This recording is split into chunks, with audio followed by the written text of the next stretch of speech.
with Grandpa Dez. Hey, Phil, how you doing? Good. How are you? Good to talk to you. Yeah, I'm very good, thanks. I'm very happy to have you here and to finally meet you face to face. We've chatted, I don't know what, about a year now, probably on Twitter, Yeah, on roughly. Maybe a little bit less even. DMs. Yeah, yeah. I first was made aware of you when Garrett Gonzalez had you on. Was it Wrestling Observer or no? It was Observe This, right? His podcast. Yeah, he had me on the fight game one after Yeah. I had connected with him because I had Dave on my podcast, Dave Meltzer on my Right. podcast. And the trouble with having Dave Meltzer on your podcast is trying to find a picture of Dave Meltzer to promote your podcast with. So he didn't have one. Somebody else didn't have one. So I was like, I know this guy Garrett knows him. So let me see what he's got. And he's like, oh, I got like 5. Hold on a second. Oh, So wow. that was actually how we ended up connecting, was just that I needed a photo of Dave and he was my best option. See, you're a professional. All I'll do is I'll just grab a picture of yours off Facebook, or I'll use a still from this show, and Yeah, here it's we go. tough Yeah, with legacy media companies, is yeah. that you need to protect yourself from Hmm. copyright infringement, and because people do go after that. Yeah, So it's always good to have. I'm always telling people, a photo that you have the rights to, whether it's something that you've gotten a professional to take of yeah. you that you can use for your own purposes or whatever. But a lot of people don't really understand why. Why can't you just take something off of Google? It's like, because I legally probably shouldn't. Yeah, no, and you know, and that's the kind of stuff that Garrett is really good at, and what I don't always understand, and he's real picky about certain things, because technically, in my side hustle, he's my boss, so I have to do what he says, and I don't always understand it, but I trust him, and it's worked out so far. But this is all my baby, so I like to have people on, and and if you're watching or listening to this, and you've listened to this before, that it's just about having good conversations with interesting people. And I've when I took a hiatus from the show, and you're one of the people that I definitely wanted to talk to when I brought it back. So I'm glad that you made time for me. Yeah, nice. We were just talking a little bit off air, and you mentioned how your Islanders are they're neck and neck to make the playoffs. I was shocked the other day. They had a game that they should have won, and Oh they yeah. didn't. Yeah, and they kind of blew it, and they still had a chance. Like they could have clinched it the other day, right? No, they It was wouldn't have clinched it, but the magic number would have gone down to 1 had they beaten okay. the Capitals. So Right, that now, was the one. Yeah, yeah, yeah. yeah, so now that Pittsburgh lost to Chicago on Tuesday, so now the magic number is back to 1 now. Okay. So all they need is a point against the Montreal Canadiens. Honestly, if you can't get a point against the Wow. Montreal Canadiens, you probably don't belong in the And playoffs anyway. Montreal should not want to get a point because they're Right. trying to get Connor Bedard. I mean, this year has been so strange. I know the Calgary Flames, my good buddy Preet, I don't know if you know him, but he's a big Flames fan, and he was so mad last week when the Flames lost to the Blackhawks because the Blackhawks are trying to lose, and yeah, it's so weird. Yeah, the Islanders are an interesting team to follow. I've been an Islanders fan since I'm 43, and probably since I was about 2 Oh or wow. 3. So, So I 40, mean, so you do it. So you were, I was okay. Well, you were just born, but I was living in Victoria the year that they played the Vancouver Canucks in the finals. That's the year you were born, right? I was born in 79. Oh, So, 79. Okay. Oh yeah, yeah. yeah, yeah. So you've been like 3, like Yeah, 8 I or was 3. at My math I is off. believe I was at 2 cup parades, but both of them as, like, one of them Yeah, at little 2 and kid. one of them at 3. So, it's, when you get the Islanders have had 2 runs to the semis in the last 3 years, so that's Yeah. been Yeah, Lou unexpected. Lamoriello has turned them Yeah. around. But Islander fans are never happy. Like, they still want, like, they're always mad at Lou for something. Like, they want. Somebody told me a while ago, like, the only fan base that thinks Josh Bailey is a bad hockey player is actually the Islanders fan base. So Yeah. And John Tavares was, like he didn't appreciate him till he was gone. And they you know, appreciated him when he was there. They didn't did- appreciate that he asked to not get traded at the trade deadline in his walk year. I didn't like the Islanders growing up because they always seemed to run up against my teams. Right. And because I was even back when my dad was a Flyers fan, and the Flyers and the Islanders had a big rivalry in the late 70s and carried over even into the 80s. And then I was the Oilers, and the Oilers and the Islanders, epic rivalry, in the mid 80s. And then and then I kind of got into the Jets because I'm from Winnipeg, right? So yeah, and then the Jets and the Oilers. Then I went from liking the Oilers to hating the Oilers, but kind of always watching the Islanders. Back, we talk about Connor Bedard, and one of my first memories as like a really hardcore hockey fan was finding the hockey news and subscribing as a 13-year-old. And it was in 1984 when everyone was tanking to try to get Pat LaFontaine, and the Islanders got him, right? Like, and they and that was like shortly after their Stanley Cup runs. But I don't know if they had traded for the pick or what had happened there. Yeah, I think Do you that was remember? Or you? trying to I mean, you don't remember, but you probably researched I it. feel like it was a Devils pick. Okay, If yeah, I and the remember Devils that were. because they made a bunch of trades with the Devils back then, but I don't Yeah. remember what ended up coming in the other direction for it. Montreal Canadiens used to always somehow manage to get the first pick, even though they're the best team in the league. But I think the year they got LaFontaine might have also been the year that they brought in Pat Flatley from Yep. Wisconsin also, Yep. because they The were two both Pats. they were both on the team for the 84 playoff run when they were in the finals and lost Yep. to Edmonton. And they both both were there that early, so it must have been 83 that they drafted him then. Yeah, I think that's right, because LaFontaine, because Flatley came out of the Olympics, Right. and I think LaFontaine did too out of Sarajevo.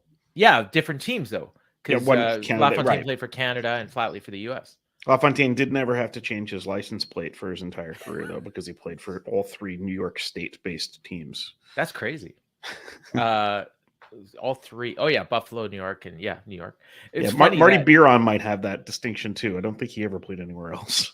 Marty Biron, we get see, this is just going to go everywhere. We have Marty Biron on our on the Winnipeg Jets broadcasts. Oh, I don't cool. know. I don't know how or why, but he's like an in between periods analyst. But with ever since the pandemic now, they just like they don't even fly them in. They just do them from home. It'd be like something like you, except you've got the background like me, except it's much better than mine. But like so Marty Biron's got like pictures of like from his career, and he's got like who's that guy? Generate? That did Rick the Generate, play-by-play. Yeah, he's Buffalo. got a Rick Generate poster on the back behind him and stuff. So, yeah, it's funny, but he's real good. He's a good analyst. I don't know if you. I think he was doing the Buffalo games for a while, at least the between period stuff for a few years. Yeah, he's because Buffalo's got a weird setup too, because I think they're technically MSG Network, but it's like the MSG Network in like Western New York up there. So like. Some of my friends who live in like Albany tell me like, oh, I can't watch the Islanders. All I get is the Rangers and the Sabres. I'm like, why? Wow. Why is that a thing that you get the Rangers even? But weird. Yeah. Where in New York are you? I live in Poughkeepsie, New York.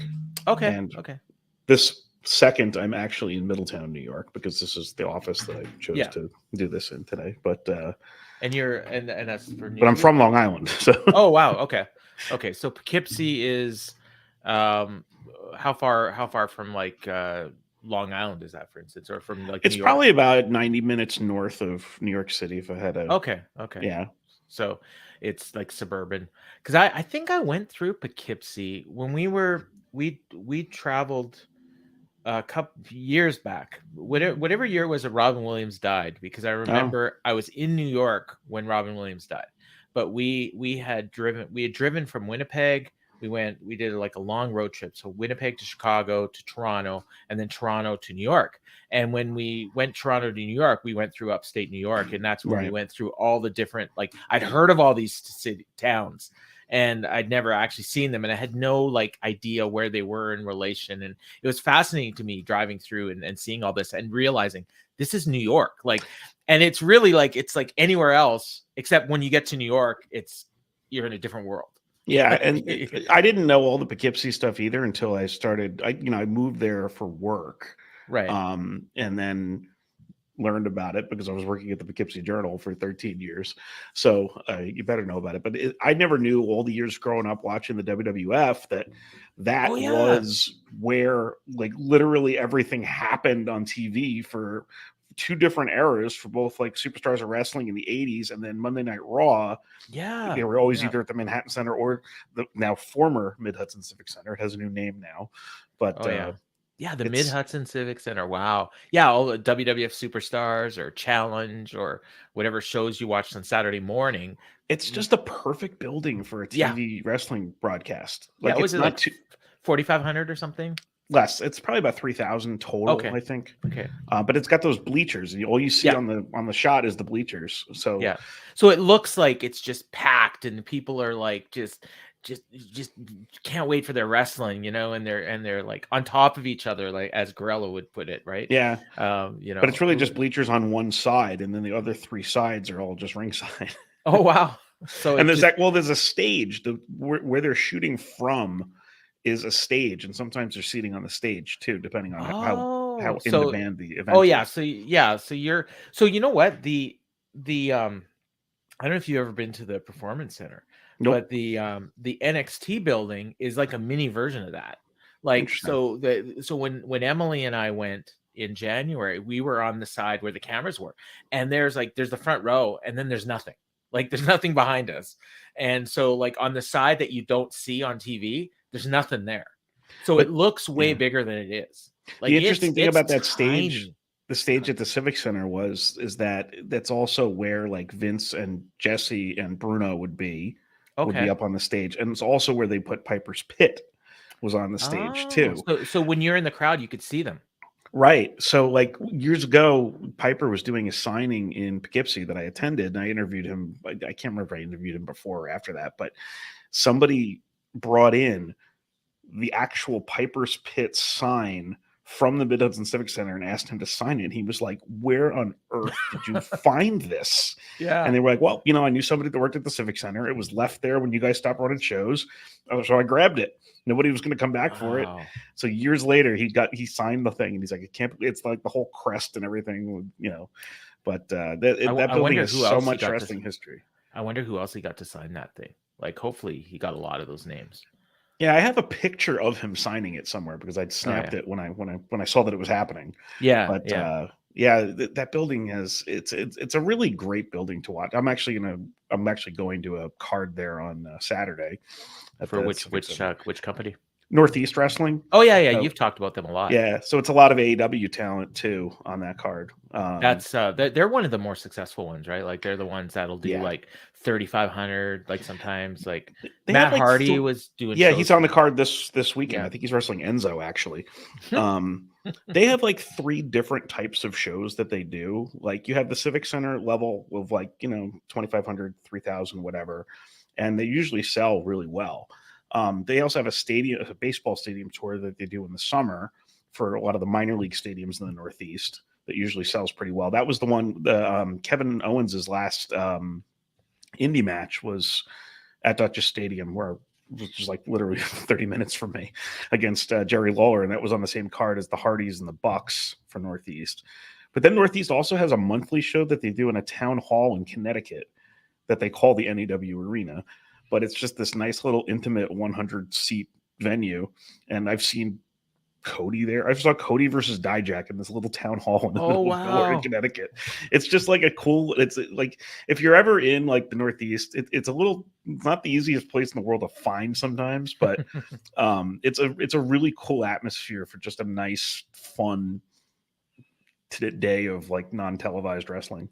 I know when we were there, again, whatever year it was, 14 or 15, there were so many different wrestling shows that were playing within, like a 2-hour drive of where we were. And I wanted to go so bad, but I had the whole family there, and my wife is not a wrestling fan at all. So, and it's not like I'm going to leave her we stayed just outside of the city, like in Secaucus. Oh, okay. Yep. Yeah, and then just took the bus into the city every day, and so yeah, I mean, I could have drove, and we had our car there, so I could have drove from Secaucus to any one of those places, and And there's it so would many have been things so to much do fun. when you're in New York City anyway. It's funny Yeah, to me because I'm a Long Islander, and so many Long Islanders just don't go to New York City. So like yeah. once I did that when I was an adult, I'm like, why were we not ever going here? Like this past week, my sister and my niece were in town, and we went to the Metropolitan Museum of Art. We went to the Museum of Modern Art. I'm like, these are Yeah. things I do. And also somewhere in there, I went to a Major League Wrestling taping. Oh wow. Like But last week? Yeah, the one Oh, on Thursday at the Melrose. Well, I didn't stick around for the whole thing because I had to leave, but yeah. I saw like the first 5 matches. Yeah, But that's I just when I hear stuff like that, and I've got friends in Florida that just can go to wrestling like every day if they wanted to, and meanwhile here in Winnipeg, like will we have we have indies here, but they don't run very often, and when they do, like they bring in like David Heath, like that's their big name, yeah, and then like it's all local people, and it's the same local people that were here 20 years ago, and they weren't good then, and they're not good now, and I apologize to any of you that are listening or watching right now, but I'm sorry. But like every once in a while there'll be guys that'll come up, and so I've missed them because I just assumed that nobody's here is any good, which is my bad. But like Kenny Omega wrestled here forever, and yeah. I didn't see him. I could have. 10 minutes from my house is where they wrestled, and like I just didn't know. Northeast sometimes gets this weird rep of just being an all-star promotion, and Yeah. it's just not. I mean, Mhm. yes, they bring in huge names. They did the That's what Kenny sell the Omega, tickets, right? right? They did the Kenny Omega Ray Phoenix show. They did Penta and Darby Allin. So it's not like they avoid the big names, but like I saw Cedric Alexander 6 months into his career there, like Wow. in 2010 or whatever it was. Dijak did a lot of his Yeah, local work there. you talk about him a lot, yeah. Warbeard Hansen was the Northeast Wrestling Champion. Darby Allin was the Northeast Wrestling Champion. I'm trying to think of who else has come through there. Oh, Carmelo Hayes. Hello, he just was Yep. there 2 years ago. Christian Casanova? Yeah, he was there Yeah. for it. And when I got to interview him, I was telling him, I'm like, I looked on Facebook, and I'm like, I have 37 mutual friends with this guy, and I've never met him, and I don't even know how that's possible. Did you see the run-in from Smokey? Yes, I did see that. He likes to jump in every once in a while. Yeah, I heard Christian Casanova interviewed by Josh Nason. Mhm. Just before he signed with NXT, and I remember just being super impressed by him. And there's like so much talent that has come up in that area, that is just kind of starting to break through now. Like AEW obviously signed a lot of them, like not just like there, but Long Island, like there's like a whole crew of people from Long Island that Yeah. in AEW that I don't even think people realize, like Acclaimed and MJF and Silver and others, I'm sure. Yeah, and that scene wasn't really there when I lived on Long Island. And it's funny, I went back to visit because my family still lives there. And my brother and I went to an NYWC show. And what was strange to me was that he knew people on the show. And I was like, wait a minute. So you have your own little network of independent people that I don't even know. You don't even do what I do. And Yeah. referees, wrestlers and stuff like that. And it's funny because some of the guys on that card now are people I'm seeing on TV. Will Nightingale was on that card. John Silver was on that card. Alex Reynolds, Tony Nese. Like, I think that's also the school that Trent Beretta went through. Matt Cardona went through there. Brian Myers went through there. So it's funny that like that whole scene kind of developed out while I was upstate. And but there's a lot of shows. I think they vary in quality. Like I think you kind of pick which ones you like to go to and which ones you don't. Well, what I found for most indies, and I assume that one isn't different, is that like regardless of what's on the main event, like a lot of times like the main event guys will be, popular guys. Like you mentioned Matt Hardy and Enzo. Like that match is probably not gonna be any good, but it'll sell tickets. But it's the guys on the undercard that I think for me is the most interesting to go watch, because you're seeing people that are either just starting or they're the ones that are kind of building a name for themselves, and you've heard the name but you never seen them, and that's what I like. And I just subscribed to Fight Plus for the first time, and I'll just randomly throw on a show, and I've yet to find a bad one. Like occasionally there's some that aren't as good as other ones, but I always see guys in these undercard matches just working their butts off, and that these guys are going to be stars in a couple of years. So Yeah. you kind of want to see them now, and say you knew them when, kind of thing. So I For assume me, that those it's always NEW like shows. it's always like those they give you a lot of unique first time matchups too when they're able to. So Yeah. when they're able to do that, or even just mixing some of their regular guys with I know Eddie Kingston worked a bunch of matches with Brian Anthony, who's a veteran who works a lot of day, shows up here, and they had some fun matches. It's just, they're just trying to give the fans what they're looking for. And the funny thing is Enzo actually had one of the more surprising, and I told him this when I had him on, he worked Brian Pillman Jr. at one of the shows I went to. And I think it was Enzo's first indie match after his absence from WWE and then his hiatus. And the interesting thing is that his last match before what happened was actually on one of the only 205 live house shows that happened, and it was in Poughkeepsie, and I was there. So so back-to-back matches in his career with about an 18-month split were both in the same exact arena. So and one was for WWE, and the other one is for whoever, right? NWE, I guess. Okay, I wrote down 5 questions that I want to make sure I ask you before we finish, and we got about 10 minutes, maybe a little bit more left, so I definitely want to not miss those, and they're totally random questions. But before I ask you one of those questions, I'd be remiss if I forgot about this. And people that maybe have read some of our interactions in the Facebook group, the Dearly Departed Fight Game, I think it's still around, but I'm not in it anymore. There's the Fight Dynasty group now, but we've talked about this NXT Level Up podcast that we have to do at some point. And I think we're kind of joking, but I actually had an idea, and I want to pitch it to you right now. And I'm not going to ask you for an answer, but I'll just put it in your head. The idea for the podcast is called Then, Now, Forever. And we do it either maybe once a week or once a month. And we watch a show of NXT from 10 years ago. We watch a show from this week, and we watch an episode of Level Up. And then maybe we try to get a guest on from one of those eras, either from 10 years ago, from now, or like a future star. And we talk to them, at the tail end of the episode. I think that would be cool. I don't think it's been done before. To me, it sounds like a fun idea. To me, what always fascinates me about following NXT, and I've always, as long as it's been available to me since they basically went to Full Sail, the reality show stuff was what it was, whatever. But, I like kind of being aware of what's next and what's coming. And sometimes those prospects don't pan out. Sometimes they do. But that's what appeals to me about watching those shows. It's not necessarily always the quality of them, but it's also just kind of being able to see the ways that they're developing talent. You watch them develop in front of your eyes. Yeah. So that's why I like watching those shows. I think it's amazing that NXT Level Up has people literally in their first ever match sometimes.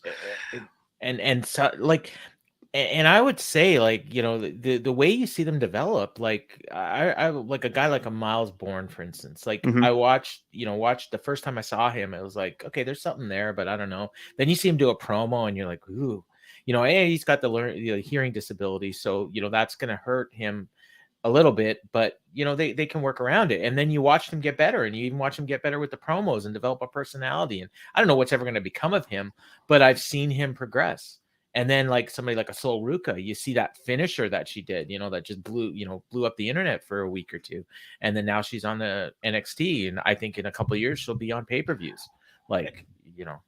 It's a lot of the same reason why I liked watching Dark, especially in the Daily's Place era, because I got to see new people that I didn't know and got to kind of follow them and see if, I remember, Will Hobbs when he had his first match. Yeah. And seeing oh, wait, where'd this guy come from? I remember seeing Tesha Price lose 35 times, and then all of a sudden she's on NXT as So it's you get invested. Oh, that was her. I didn't even realize. Yeah, that's Tesha Price. Wow. Okay. See, you learn something new every day. But and I've seen people go the other way too. In people, right? Yeah. Wow. Okay. So I got my 5 questions, and your day job. You work for Newsweek, right? Nope. Okay, why did I think it was Newsweek? I don't know, but I work for Gannett.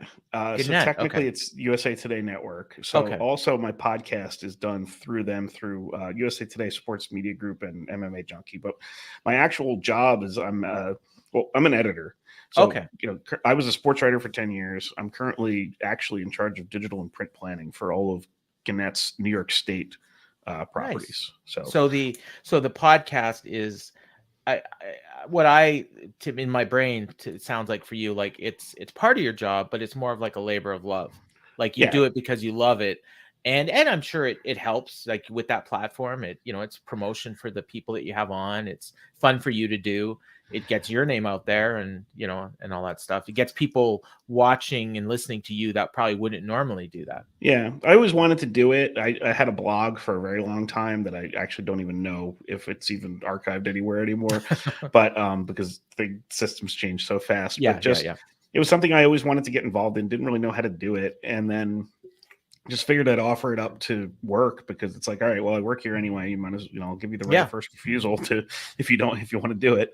So I got And it's pretty successful from what I've seen. I'm enjoying it. I kind of want to take a look at 52 episodes, which will be like actually my next one to see like, all right, what do I want to change? What do I want to Yep. switch around? Let's look at some of the results of what certain guests did versus other guests, and what ways can I get better on social media and promoting it and stuff like that. But it's a blast. I'm sure having USA Today Network attached to my name does open doors that others probably wouldn't have, which I'm aware of.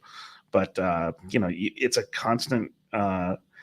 You're always networking with people. Well, and the thing, like, not everyone can get those kind of guests. So, like it's however you're doing it, it's great because I know a lot of like for me, and this is, much smaller platform, obviously, but even with the Fight Game Media, which is a little bit bigger, or even on like Wrestling Observer, who I also, work for, like they can't get some of the guests you get. And the conversations that you have, like you toe the line pretty well, between what they want and what you want out of it. Yep. I find, so I really appreciate that. And I think always for want to people look at watching it. and listening to Yeah. this, you want to check out some of Phil's shows because those are really good interviews that you do. I want to be fair, but I do want to approach it from a journalistic point of view, but Yeah. also understanding the fact that like wrestling is supposed to be fun too. Mhm. It can't just be a clinical, observation of what's happening. Like you actually can have some fun covering wrestling, and not everything needs to be life and death. You better have fun with it. Okay, and so in that vein, who's been your favorite guest of your 51 episodes so far? Oh gosh. Just so and like this could be like if you wanted to recommend one episode for people to go watch or listen to, which one? Yeah, give me a second for that because I want to look at the list. So I want to make sure I'm not missing something. I mean the guests you've had are pretty incredible. Like you've had I liked all of them in A-listers. different ways, Yeah. Because you've like I every so often you'll be like, wow, I can't believe he had that person on. There was And one you even recently. told me, I remember you got really excited about one. I can't remember who it was, but you messaged me and you're like, I can't believe I'm getting this, and I don't want to jinx it, but Mercedes Monet was pretty good. that was the one. That was the one. Yeah. Yeah. And that was right. She was in her hiatus. Like she wasn't. Yeah, I guess technically she was still with WWE at the time, right? I really liked. I had Brian Gewirtz on twice, and I liked the conversations that we ended up having. That's a guy I would kill to talk to. The one that people outside of wrestling seem to like is when I've had Billy Corgan on, but it's really just I won't have him on because he's got a wrestling company. Yeah. The one that people outside of like too is my friend Lori Gassy I had on, who is No Gimmick Gear. She does a lot of wrestling attire mostly for AEW and NXT. Actually, a lot of people you've seen are wearing her stuff. Nikita Lyons, Sol Ruka, Max Caster. Wow. Chris Statlander. Like she's got a great client base, but she's actually just somebody I know in real life. Like okay. So one of her best friends is the wife of one of my best friends. Well, that's how some of my bigger guests that I've had are people that I know, like that. And then even like, I think sometimes because I know them, other people will talk to me as well, just because, Dave Meltzer. Okay. Well then I'll talk to you too. So that's kind of cool. All right. We talked about the playoffs at the beginning. Who's going to win the Stanley Cup this year? Well, how do I not pick the Islanders? They might not even make the playoffs. Are you are you with your brain or your heart? Or your both? Okay. But like if I don't think they're like that's the thing. Everybody keeps saying to me like, "Oh my god, I hope we don't play Boston in the first round." And I'm like, I don't care if they're going to win the cup. They got to go through Boston. They got to go through Boston. Yeah, exactly. And I think the Islanders as a team, and look, they could lose tonight and be out. Yeah. They could go out in 4 in Boston for all I know, but I think they're a team that's built better for the postseason than they are for the regular season. That's a good. I think the Jets are like that too. If you look, you got to be careful with both those teams. Yeah, if you look at the Jets' record, and I don't know the Islanders' record, but The Jets are, I think, 45, 30, no, 44, 35, and 3 or something like that. They've got like way more wins than losses and hardly any shootout losses. So like they win in overtime. And I mean, granted, that's 3-on-3, but they don't lose. And they were neck and neck with Calgary, who, if you actually just go wins and losses, they were like 14 games under 500, but they have all these shootout losses. And I think what's similar with those two teams too is they've got two of the best goaltenders in the NHL. Yeah. In Hellebuck and Sorokin. Yeah. Oh, Sorokin is amazing. Yeah, he's been awesome. And the Jets coach, I believe, is Rick Bowness, is it not? Former Islanders coach Rick Bowness, who former Jets defenseman from when I was a kid. Rick Bowness has coached both versions of the Winnipeg Jets. Yep. And coached the Coyotes, who the Jets became. Yep. Did he also work for the Thrashers at all? I don't know, but I do remember seeing something that he had coached. Like, if you consider assistant coach and coach, like he's coached like something like more than anybody in history, I think, because he's been coaching since like 1981. He should have been with the Islanders longer, but that was the Mike Milbury era, so he was out the door in a year and a half. Who's the owner there? Charles Wang? Actually, Bonus, I believe, was pre-Charles Wang. Okay. Because Charles Wang was around the time that Butch Goring got fired in favor of Peter Laviolette. Okay. So that was back when the Islanders had the austerity budget. Was Wang the guy that had no money and bought the team anyways? Or no, that was John Spano. That's the one I'm trying to think. Yeah, so was he the guy that was with... Wang was the guy that saved them and kept them in New York. Yeah, Spano was the one who had book. Like there literally is a book called I think Fish Sticks. It's by Alan Hahn and Peter Boddy that kind of goes through that whole era of the Islanders having somehow no money, then thinking they had money but not having money. Okay. It's amazing now that the Islanders actually play in like a state of the art actual new arena now, because it's like Islander fans have been waiting for that for like 35 years. And the funny thing is, they didn't want the Islanders to play in Nassau Coliseum because they're, it's too small now. Meanwhile, the Jets are playing in an arena that's actually smaller than Nassau Coliseum. So, now the Coyotes play in a college. So true. Yeah. All right. 2 more questions. Yep. We just had WrestleMania weekend. Besides WrestleMania and Stand and Deliver, how much other wrestling did you watch that weekend? And what was your favorite? Or I'm guessing none. From what you're saying. You know what? My problem with WrestleMania weekend is that I went away right after WrestleMania weekend, so I didn't get to catch up on anything else.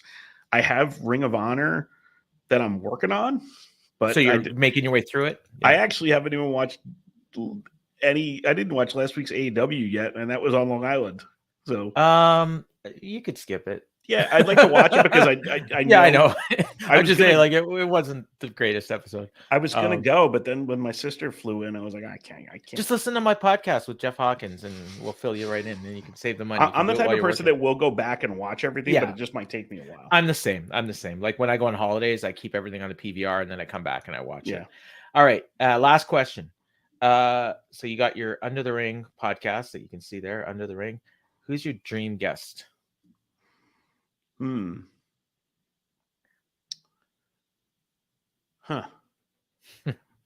What's funny is that there's a few that I want to get on. I'm surprised you didn't have a name right at the top of your head. Well, there's a few that I want to get on, but it's also people that I've already interviewed too. Okay, well, that's fine. Yeah. You know, because I would like to get Paul Heyman on, and I've been trying for that.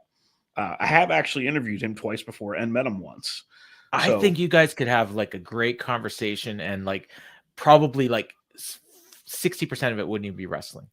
Like, you know, I mean, although you'd probably keep it to wrestling, but he's such a like interesting dude. But I think with any wrestling, interviewing any wrestler, like you need to find where your common ground is with them. Like, you know, and they need to be able to respect the interviewer too. Like I remember years ago, I had interviewed Matt Hardy ahead of an appearance that he was doing. And I just saw him at the show that I was writing about, and I told him who I was and just said hi, you know. And he was like, you know, I really appreciate when I did the interview with you that you actually knew like what you were talking about. Yeah. So it's like, you know, that's what I think I can maybe bring to the table. It would be awesome to be able to do wrestling journalism full time, but it's just not a Well, reality, you know. and so would you? I mean, you are obviously you have a journalism background. Yep. The job you're doing is journalistically related, but it's not. But what you're doing with Under the Ring, would you consider that journalism or Yep. content creation? You I think consider it's journalism? journalism. Yeah, Okay, I mean, okay, I fair think enough. people go back. I think you have all sorts of people doing all sorts of things, but Right, and it depends, and that's why I was just curious because I don't consider myself a journalist, in the context of what I'm doing.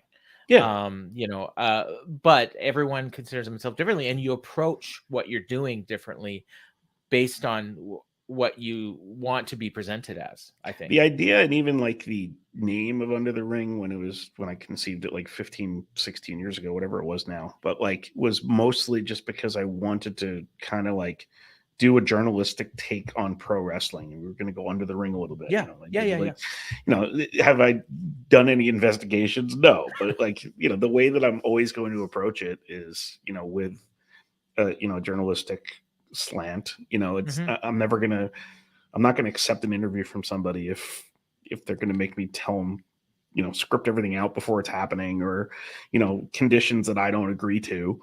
It's just not gonna happen. But the I'm same not token, paying anybody. you're not gonna ambush them either. Right. And Like, I think yeah, I've established that trust with yeah, the sources and the people that I've worked with, that they know what my show is about. Like, and yeah.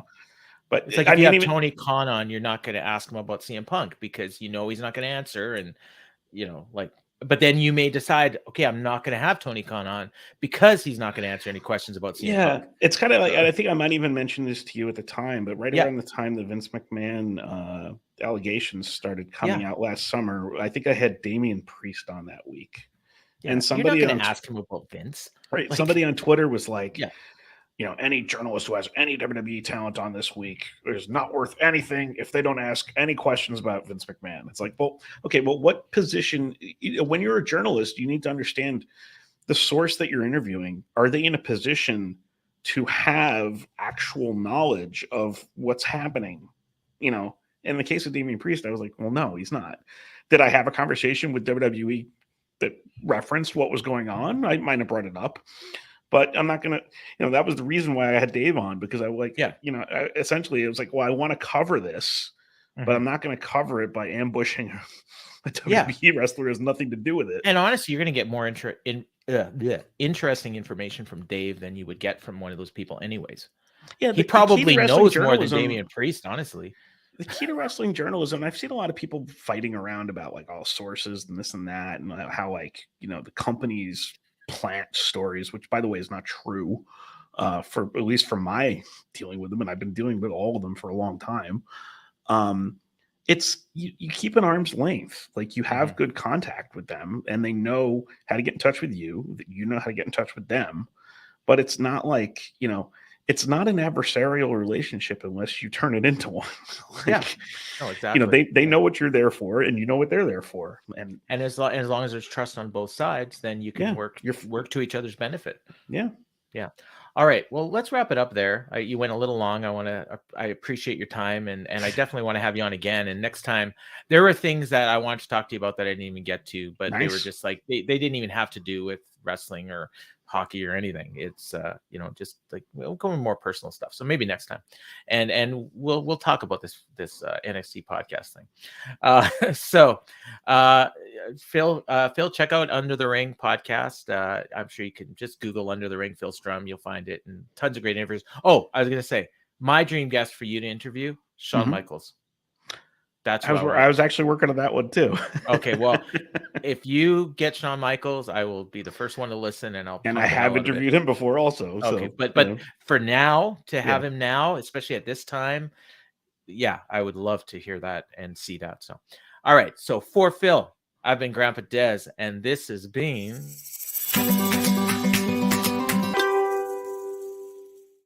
Grandpa Dez.